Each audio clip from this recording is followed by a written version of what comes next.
जी रहे जागी रहे यो दिन यो मास भेटने रहे। नमस्कार, मैं हूं अक्षता रावत और आप देख रहे हैं न्यूज़ पेज से आज हम बात करने वाले हैं कुमाऊं के प्रसिद्ध त्योहार हरेला की।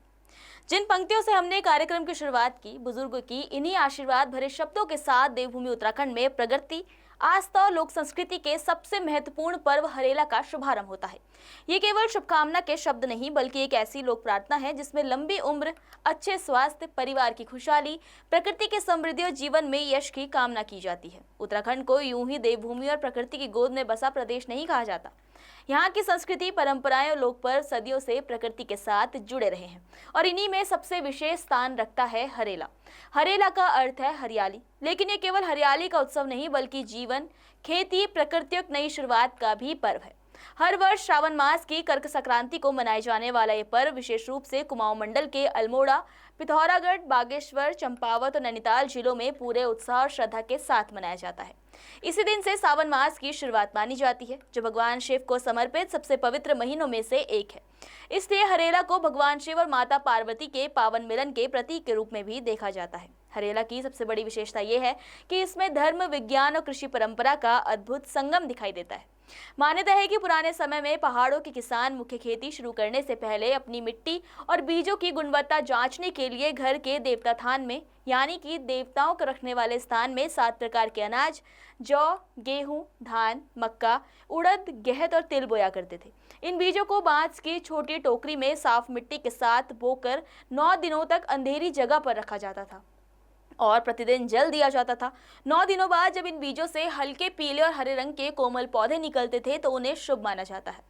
यही पौधे आगे चलकर हरेला कहलाए और धीरे धीरे ये परंपरा एक लोक पर्व का स्वरूप बन गई। त्योहार की तैयारियां संक्रांति से 9 दिन पहले शुरू हो जाती है। घरों में पूरे विधि विधान से हरेला बोया जाता है और संक्रांति के दिन इसकी पूजा की जाती है। इस अवसर पर घर की महिलाएं शुद्ध लाल मिट्टी से भगवान शिव, माता पार्वती और भगवान गणेश की प्रतिमाएं बनाती हैं, जिन्हें स्थानीय भाषा में डिकारे कहा जाता है। इन डिकारों को प्राकृतिक रंगों से सजाया जाता है और पूरे परिवार के साथ उनकी पूजा अर्चना की जाती है। इसके बाद घर के सबसे बुजुर्ग सदस्य हरेला काटते हैं और परिवार के छोटे सदस्यों के पैरों, घुटनों, कंधों, सिर और कानों पर हरेले के तिनके रखते हुए आशीर्वाद देते हैं। जी रहे जागे रहे यो दिन यो मास भेटने रहे। ये परंपरा केवल आशीर्वाद देने की नहीं बल्कि पीढ़ियों को एक दूसरे से जोड़ने और परिवार की एकता को मजबूत करने का प्रतीक भी है। हरेला केवल पूजा पाठ तक सीमित नहीं है। इस दिन घरों में पुए, पूरी, खीर, बड़े और कई पारंपरिक कुमाऊनी व्यंजन भी बनाए जाते हैं। गांवों में लोकगीत गूंजते हैं, रिश्तेदार एक दूसरे के घर जाते हैं और पूरा वातावरण उत्सव के रंग में रंग जाता है। यही कारण है कि हरेला को उत्तराखंड की सामाजिक और सांस्कृतिक पहचान का सबसे सशक्त पर्व माना जाता है। समय के साथ हरेला का स्वरूप और भी व्यापक हुआ है। आज ये केवल एक धार्मिक या पारिवारिक पर्व नहीं बल्कि पर्यावरण संरक्षण का सबसे बड़ा जन आंदोलन भी बन चुका है। उत्तराखंड सरकार, विभिन्न सामाजिक संगठन, स्कूल, कॉलेज और स्थानीय लोग इस दिन बड़े स्तर पर वृक्षारोपण करते हैं। हर परिवार कम से कम एक पौधा लगाने का संकल्प लेता है और आज के डिजिटल दौर में इन पौधों की जियो टैगिंग तक की जा रही है ताकि उनकी देखभाल सुनिश्चित हो सके।